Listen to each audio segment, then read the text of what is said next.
setelah interval dia agak sedikit fokusnya hilang. Jadi dari situ coba sebisa mungkin buat nge-push dia terus sih. Jadi dari permainan juga sebisa mungkin ya terus nge-push di waktu set kedua, karena kelihatan pergerakan dia sama banyak bola-bola yang tanggung juga. Jadi dari situ coba buat nge-push dia. Nah di set ketiga memang sayang sih, maksudnya belum bisa menyeimbangi lagi permainan kayak di set pertama sama kedua, karena dia tetap balik lagi sih, kelihatan balik lagi buat balik ke permainan dia seperti semula. Jadi ya itu. Oke, kita ke Coach Irwansyah dulu ya. Coach, bagaimana melihat penampilan Ginting hari ini? Kalau dari saya, pandangan saya sih semuanya udah dilakukan ya, itu baik. Ginting pun udah bermain semaksimal mungkin. Jadi cuman memang tadi di set ketiga sedikit terpancing sama Victornya, dan karena sedikit angin ya, jadi pas Ginting nyerang tadi tuh agak out juga ya. Jadi tapi dari semuanya Ginting bermain sangat bagus ya, jadi saya sebagai pelatih juga bangga banget melihat dia main seperti itu. Jadi nanti ada masanya lagi untuk di depannya lagi pasti bisa tembus, Ginting pasti bisa menang ya. Pasti dari Coach Irwansyah untuk tadi untuk penampilan Ginting hari ini, untuk evaluasi tunggal putra, Coach Irwansyah seperti apa untuk di East Battle Indonesia Open 2022 ini? Penampilan tunggal putra kalau menurut saya sih semuanya juga udah baik ya, bagus semua.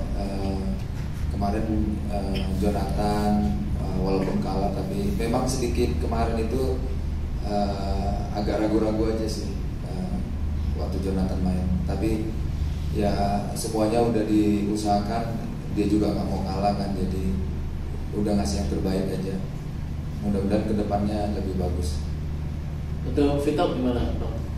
Vito pun lawan Engkalong kemarin, kalau menurut saya 50-50, udah bisa bermain lepas sih. Tapi ya karena musuh pun bermain cukup bagus, jadi ya memang belum rezeki aja.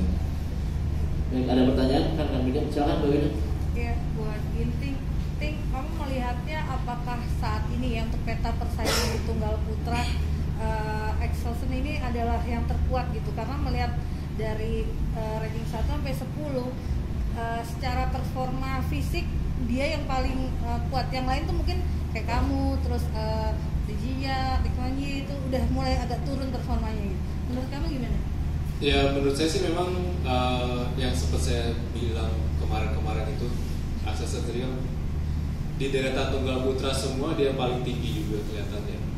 Dari situ makanya mungkin menurut saya dia bisa memanfaatkan itu dengan baik banget sih. Maksudnya dari segi cara dia bermain, dari segi mungkin juga dia cara dia mungkin meningkatkan fisik segala macam juga, mungkin itu jadi membantu dia buat bisa bermain taktis dan optimal di lapangan. Jadi kelihatan juga maksudnya dari babak pertama sampai final ataupun yang deretan dari match pertama sampai beres pun mungkin kita bisa lihat juga dia nggak terlalu banyak buang energi, nggak kayak maksudnya kita semua yang memang harus kerja keras banget buat mendapatkan kemenangan. Mungkin dari situ aja sih maksudnya bisa kelihatan kenapa dia bisa lebih optimal, bisa lebih kelihatan lebih kuat. Cuman pasti ada kelemahannya juga. Makanya dari situ kita masih coba terus buat cari celahnya di mana, evaluasi juga. Kita evaluasi diri sendiri juga, apa yang harus ditingkatin, apa yang harus yang kelebihan, apa yang harus ditingkatin lagi juga. Jadi ya pasti semua pemain pasti ada masanya nanti, semoga bisa tembus itu. Oke, ya beraya silakan.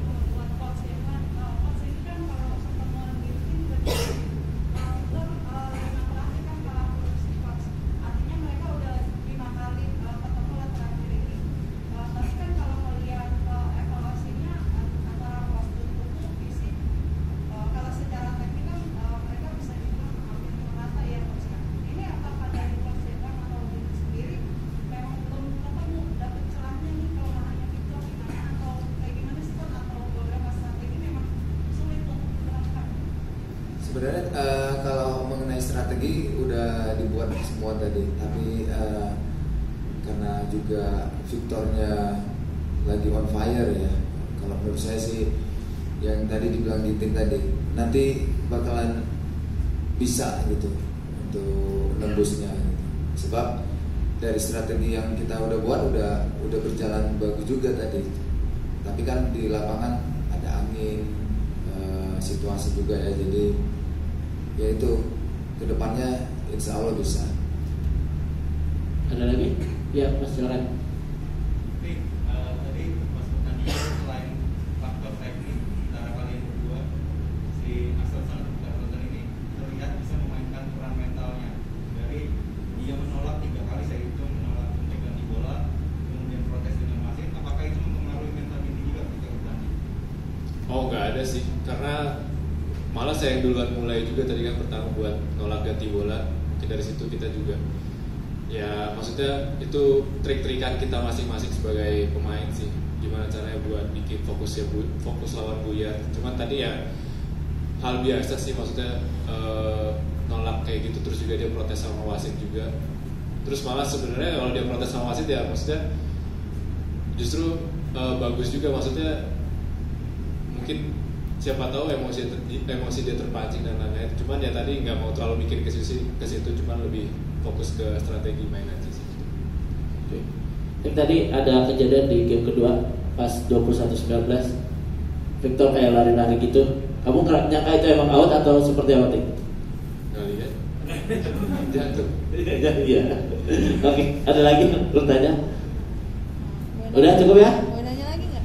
Ya, silakan, Mbak. Iya, Mas Irwansyah. Tadi kan saya sempat ngobrol sama Axelsen gitu.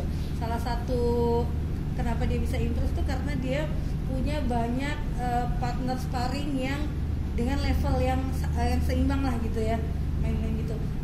Ada keinginan nggak Mas? Maksudnya ya mungkin untuk memanggil level sparring yang seimbang untuk para pemain, terutama 3 pemain ini nih gitu. Karena kalau di pelatnas kan paling bertiga gitu ya, selevel, di bawahnya mungkin masih agak jauh gitu. Atau seperti apa gitu?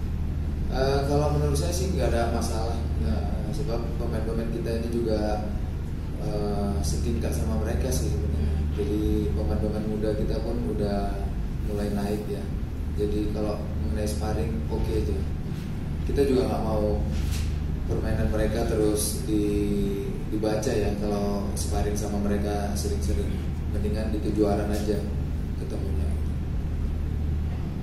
Oke, cukup ya. Baik, terima kasih.